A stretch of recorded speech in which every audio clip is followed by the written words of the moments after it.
As is our tradition, please join a toast to the President of the United States.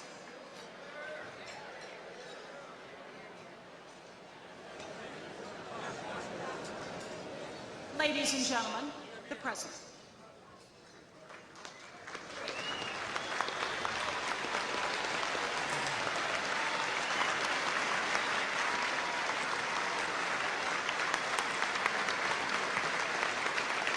Thank you all.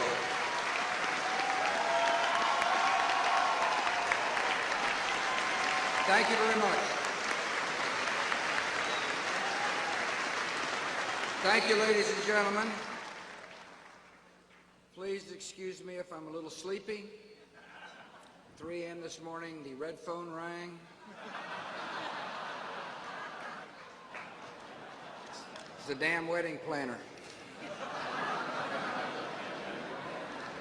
2 weeks from tonight is Jenna's wedding, so I'm a little wistful this evening. Plus, this is my last White House Correspondents' dinner as president. You know, I'm not sure what I'm going to do next. After he left office, Vice President Gore won an Oscar and the Nobel Peace Prize. Hey, I don't know, I might win a prize, Publishing Clearinghouse or something. But thanks for inviting me. Our entertainment tonight is Craig Ferguson.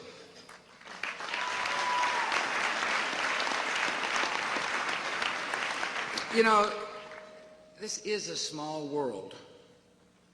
Craig was once in a punk band called Bastards from Hell, which is what Dick and I are going to call our band.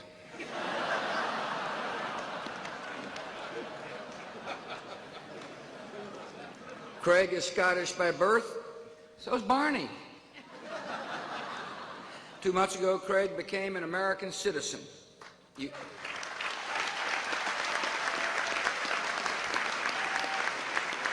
I'm honored to call you fellow American. Ladies and gentlemen, surprisingly, I've enjoyed these dinners. So tonight I thought we'd reminisce a bit. First couple of years I came to this dinner, I was really into slideshows. See, my mother over the years has put together at least 70 scrapbooks about our life as a family. What I've done is pull out some of the actual, never-before-seen photos from these scrapbooks.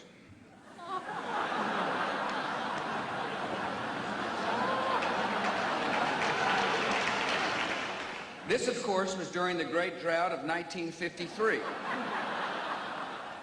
Dad, Neil, Doro, Marvin, and Jeb.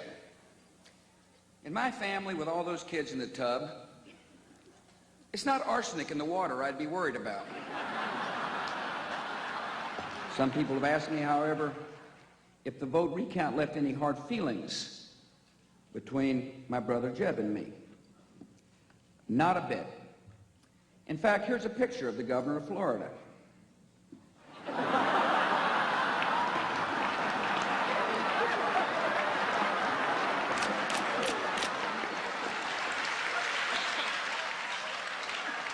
We have 2 dogs. This is our dog, Barney. I tell him with eyebrows like that, he ought to be a senator. Now, this is our dog, Spot. People often ask me how I came up with that name. I don't know, I'm just kind of a creative guy. The truth is, the door to the Oval Office has a little peephole. This is Karen Hughes peeping in on me. This is Karl Rove peeping in on me. This is Condi Rice peeping in on me. Spot has her own people.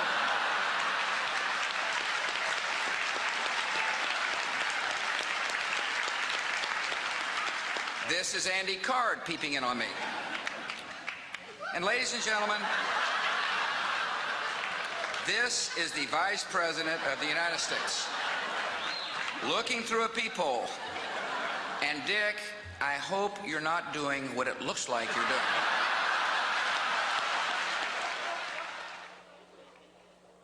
Next year, a new president will be standing up here. I have to say I'm kind of surprised we don't have more presidential candidates here tonight, like any. Senator McCain's not here. He probably wanted to distance himself from me a little bit. You know, he's not alone. Jenna's moving out, too. The two Democratic candidates aren't here either. Senator Clinton couldn't get into the building because of sniper fire, and Senator Obama's at church.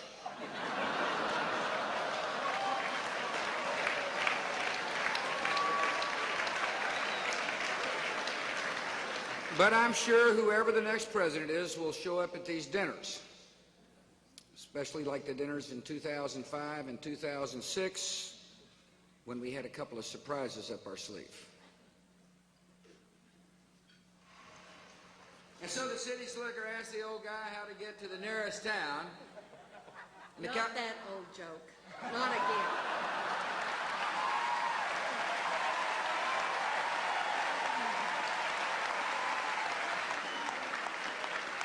Ladies and gentlemen, I've been attending these dinners for years and just quietly sitting there. Well, I've got a few things I want to say for a change.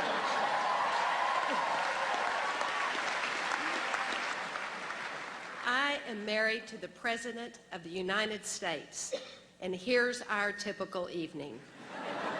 9 o'clock. Mr. Excitement here is sound asleep. And I'm watching Desperate Housewives. Ladies and gentlemen, I am a desperate housewife.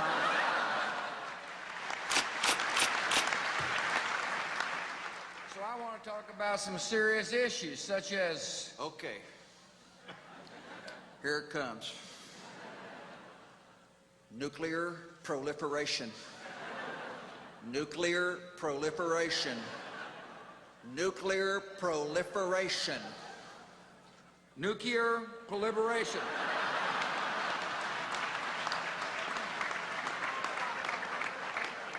All right, maintain. Be cool. Let's give this a try. We must enhance non-compliance protocols, sanctioned not only at IAEA formal sessions, but through intersessional contact.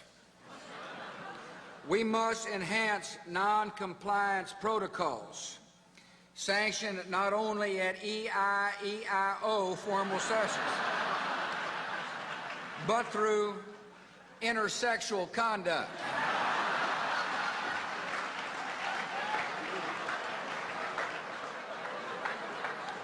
Nailed it. We've had a lot of fun nights over the years. You remember the year I mentioned Ozzy Osbourne, and he stood up on the chair and blew me a kiss? So few leaders get that kind of experience. You know, I love the mixed crowds here. It's an interesting crowd. You know, just think, Pamela Anderson and Mitt Romney in the same room. Isn't that one of the signs of the apocalypse?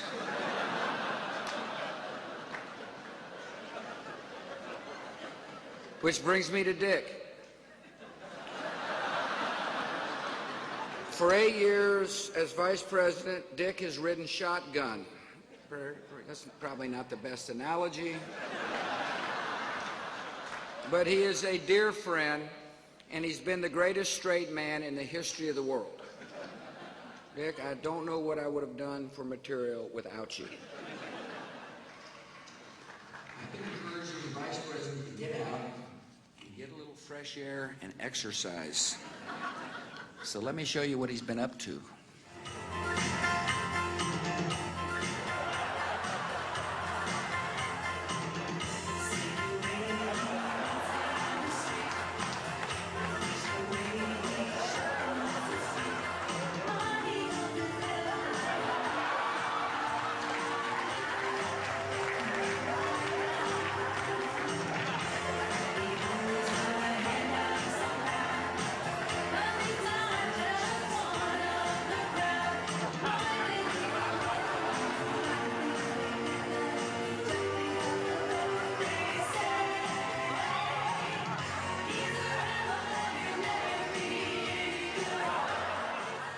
and Laura were out of town recently, so I called up Dick and said, why don't we go to a movie?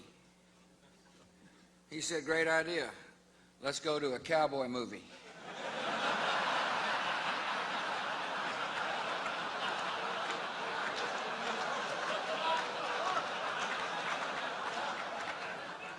Yep, finally went to see Brokeback Mountain. Let me tell you, wee, yippee-yi-yo-ki-yay. Dick sat through the movie. He didn't say a word. We come out after a while, he says, nice horses.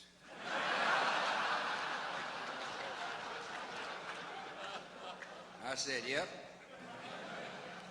Then he became real quiet again, kind of serious like. I knew something was on his mind. Finally, he turned to me and said, you don't suppose the Lone Ranger and Tonto?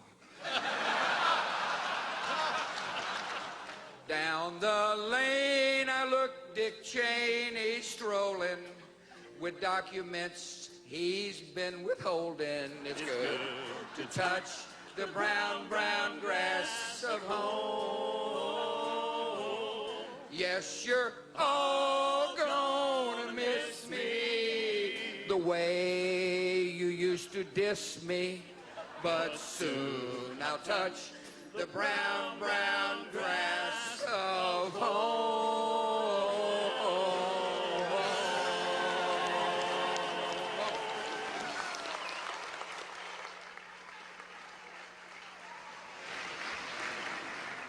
What I like best about these evenings is the laughter and the chance to thank you for the work you do for the country. I also view this as a good chance to put aside our differences for a few hours. And one thing we all share, whether we're native citizens or new citizens like Craig, is a tremendous appreciation for our people in uniform. An appreciation symbolized by the United States Marine Band, which is celebrating its 210th anniversary this year.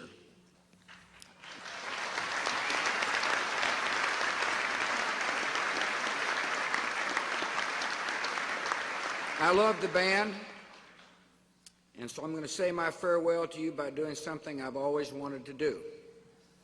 And I do it in the spirit of our shared love for this country.